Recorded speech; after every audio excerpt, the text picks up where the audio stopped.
Welcome back. Music icon Sting was in the house. Pioneer Theater Company and its audience last night had the pleasure of hosting him. Pretty cool, huh? Yeah, the company produced his Broadway musical, The Last Ship. Art specialist Carole Mikita was there and brings us a story. It was a wow.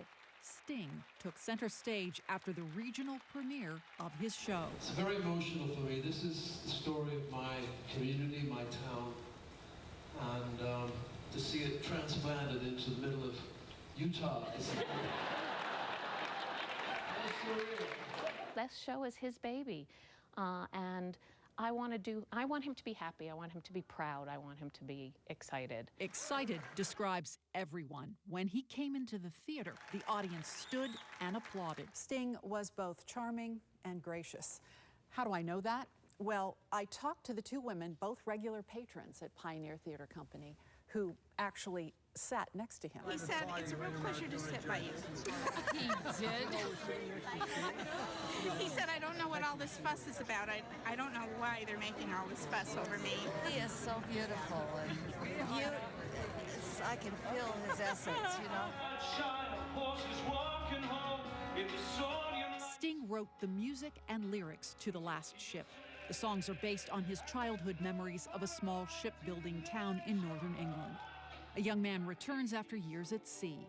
Having Sting come to Utah was a very big deal. And he had a nice personal thing to say to every member of the cast, which was just beautiful.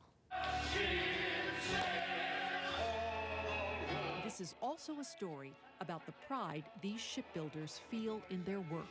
Eisenberg says she loved the musical on Broadway, but wanted to give it the Pioneer Theater Company treatment. Sting was especially impressed with the set. He was absolutely blown away by that. I've learned if you don't take a risk and go with your heart, you don't have success.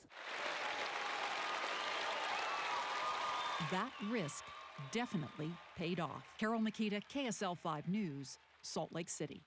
Looks good. Thank you, Carole. Performances of The Last Ship continue at Pioneer Memorial Theater through Saturday, October 1st. Now, the company is letting audiences know out there there's some strong language in the show, so just be aware of that. And Sting